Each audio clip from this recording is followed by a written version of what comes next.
What's doing rugby league community? Has the world just turned upside down? There's no media commitments for the Nrl players outside their own club media. What's doing here? Has Clinton Newton gone off his rocker?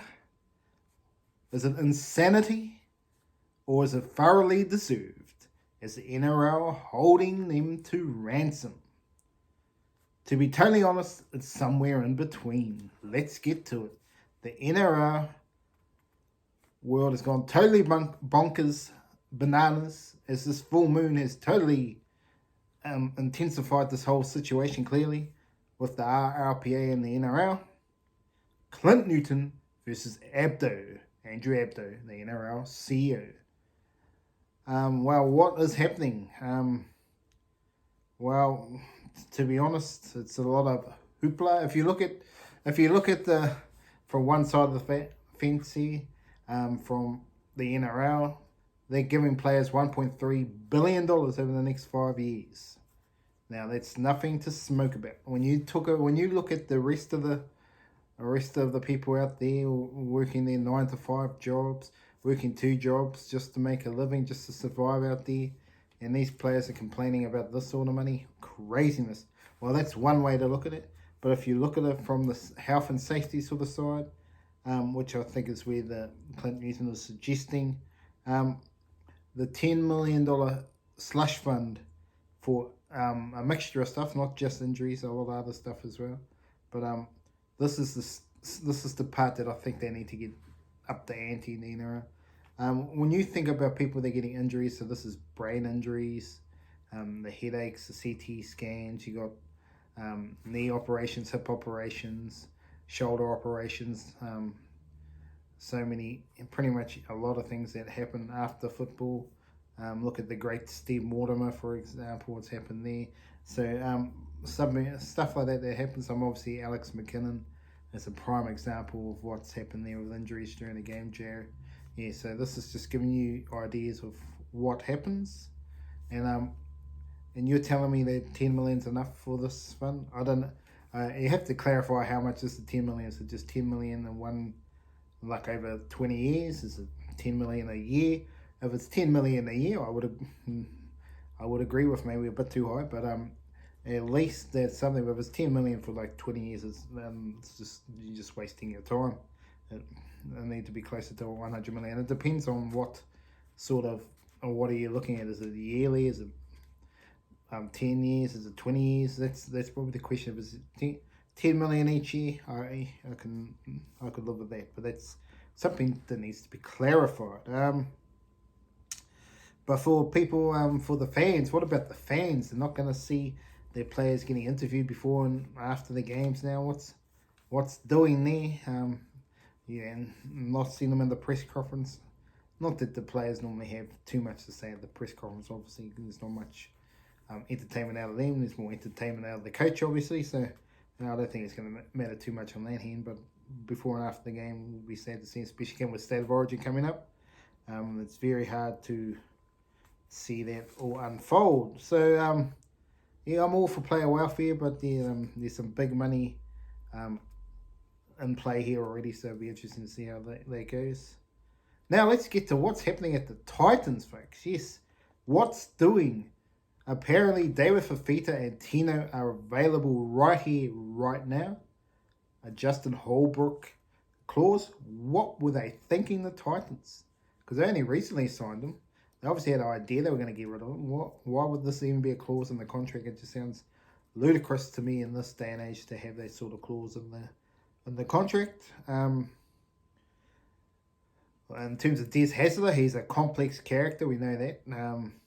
Whether that will suit Tino and David Fifita, that'll be time will tell. But I would expect that they will both stay. I can't see them leaving.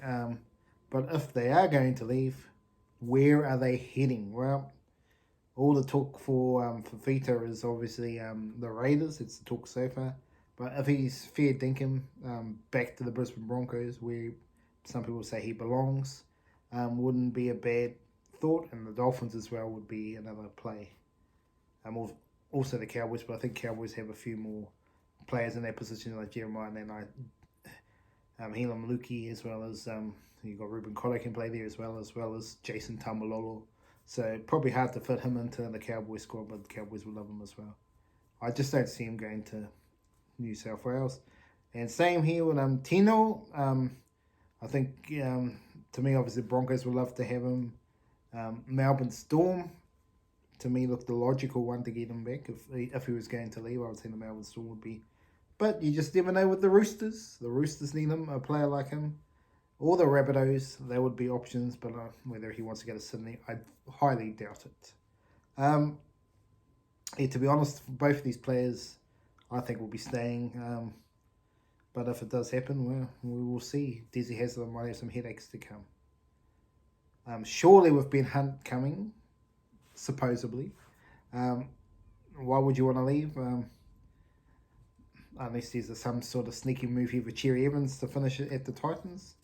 I don't see that happening. I mean, I could see it happening, but I mean, the likelihood of it happening, I'll more than likely see him retire early instead of joining the Titans out of those two. So who does Shane Flanagan bring in? Who can he bring in to improve this team? Well, obviously the halves is a big thing. Clearly they need that. They need experienced leaders. Do they have to go to the Super League to find these players? You've got Blake Austin, you've got Aiden Caesar. This is just a couple of players that possibly could bring some leadership back to the club. But are they has-beens as well? That's the question mark you have to look at. Do you look at some of the players at the Tigers that may be able to be released, like Charlie Staines or Dane Laurie, to strengthen up the team with Xavier Savage, for instance? If you're looking for fullbacks, there's a possibility, but Sloan's already there. They really need leaders. So these are the types of players they need. They need a Cameron Murray, probably Jason Tamalolo. These are all players they're not going to get, but I'm just giving you ideas. They obviously need fullbacks. But to me, the big one that I think they need to push on here is Joey Manu. Go to kitchen sink, even if you have to pay $1.2 million to be your fullback, because I tell you what, he would be devastating for them there. I think Joey Manu is the big tip. That's who they've been trying to get. Whether that comes off, I don't know. I don't think he wanted to be leaving the Roosters for the Dragons, to be honest. He had a better chance to go into the Warriors. But yeah, Joey Manu, I would be putting the kitchen sink. And the other one is Sam Walker. I would be putting the kitchen sink on him as well. I think he's the star of the future, and let rip with the Dragons, and might be what he exactly needs. Anyway, let's get to Billy Slater. Will he give a clean sweep? More than likely. To be honest, it should happen. But anyway, it's going to be stopped. There is only 2 men in the New South Wales team that can stop it. The obvious is Cody Walker. He's been brought in to be the icing on the cake, because New South Wales have dominated in the forward pack, but just haven't been able to score when it's mattered under pressure. Cody Walker is known to fade in and out of games, so it's a dangerous match for him there. And this will be his chance to really do it. And Tedesco, yes, he's been disappointed in the first 2 games. He needs to lift big time. There's calls for his head, and you could say rightly so. But he's got a chance to silence the critics in the final game. He needs a 10 out of 10 performance to say, yes, I am still capable of playing at this level. And he needs to. He's capable, yes, but will he really execute? Time will tell. And I think it will be relying on Walker to play a good game for him. But what I question about for New South Wales is they have not got a director.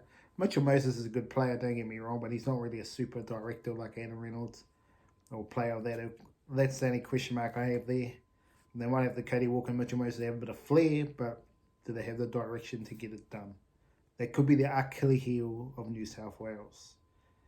Billy, to me, has the opportunity to be the second most winning coach for Queensland, but he's also made the right moves at the right time. Yes, he's brought in Reece Walsh in the hammer. He absolutely did it when they needed to. Got rid of Dan Gagai and Kalen Ponga. Knew they weren't in form. Went boom, and look what happened. Where on the other side, Cody Walker was in irresistible form and was left right out of the team because Jerome Luai had one big game. Brandon Mess had one big game. You see how this tail keeps on rolling. New South Wales selection, you could argue, could have been, if you're going purely on form, Hines and Cody Walker as your 6 and 7. Didn't happen. Obviously, Cleary, I understand why they picked Cleary. He's been consistent for a long time, but does he really take players to their next level, or can he actually win the game on his own? That's a big question mark. He hasn't done it at Origin level yet, so time will tell. You could argue even in the World Cup that Cherry Evans probably played better than Cleary, but didn't get selected in the big games.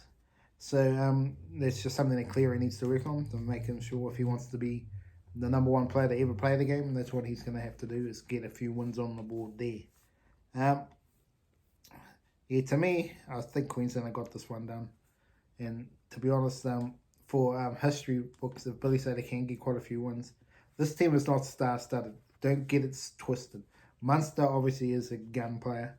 West Ross is a potential gun player. Cherry Evans is doing well now, and it's been solid for them.